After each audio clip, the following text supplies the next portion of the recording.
What would you do if the man who shared your blood walked through your doors with murder in his eyes and called it justice? Before we go any further, I need you to do something powerful.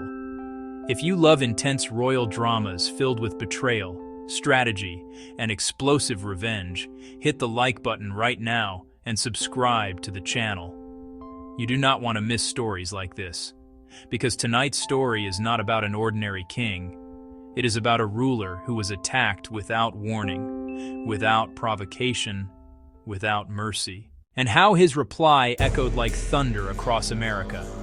King Marcus Crownwell ruled from a modern palace overlooking the glittering skyline of Arlington. His kingdom was not built on ancient castles or medieval swords. It was built on influence, alliances, military contracts, political loyalty, and a family legacy that stretched back generations.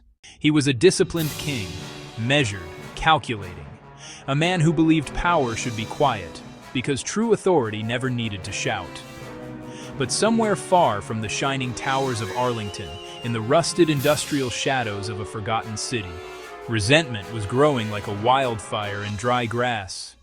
Raymond Blackwood, Marcus's distant uncle, a man who believed the throne had once been within his reach, a man who never forgave being passed over. For years, Raymond had remained silent. He attended no royal gatherings. He sent no holiday greetings. He made no public accusations. But silence does not mean peace. Sometimes silence is strategy. The night everything changed was meant to be a celebration. The Crownwell Foundation Gala. Cameras everywhere. Politicians seated beside business moguls. Generals shaking hands with media elites. The event was being broadcast live across the nation. Marcus stepped toward the microphone in a tailored black suit, the Crownwell crest glimmering behind him in gold.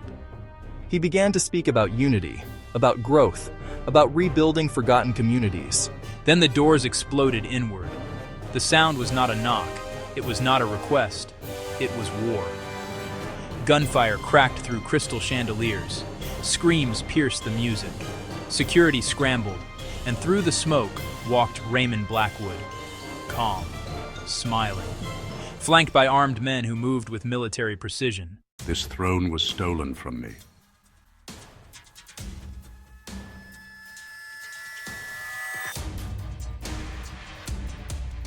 Marcus did not duck. He did not run. A bullet grazed his temple, drawing a thin line of blood down his face. Gasps filled the room. Security urged him to retreat. You chose the wrong night.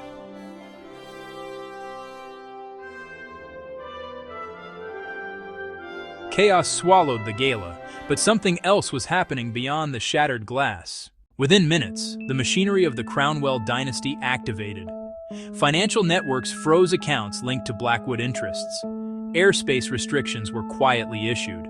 Private communications were intercepted. Governors who owed Marcus favors began making calls. Raymond had brought weapons. Marcus unleashed a kingdom. Convoys rolled through highways before midnight. Cyber units dismantled encrypted servers hidden in abandoned warehouses. News outlets began airing evidence that had been sealed for years. Weapons trafficking, illegal contracts, secret meetings with disgraced officials. Raymond had prepared for an attack. Marcus had prepared for betrayal. By dawn, the nation was divided between shock and awe.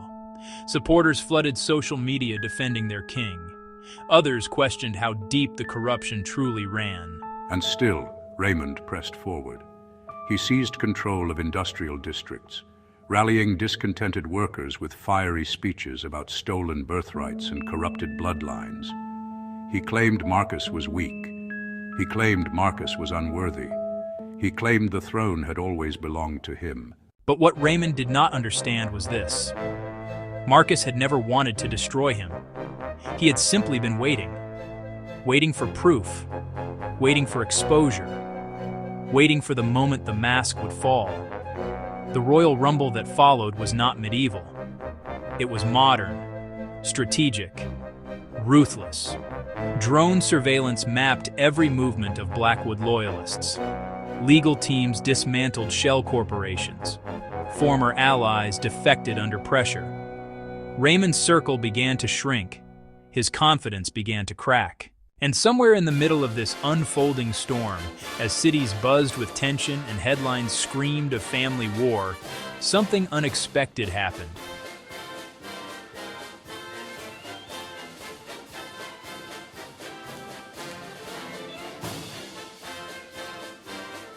Family betrayal cuts deeper than political rivalry, he said calmly, but I will not allow personal bitterness to burn down what generations have built.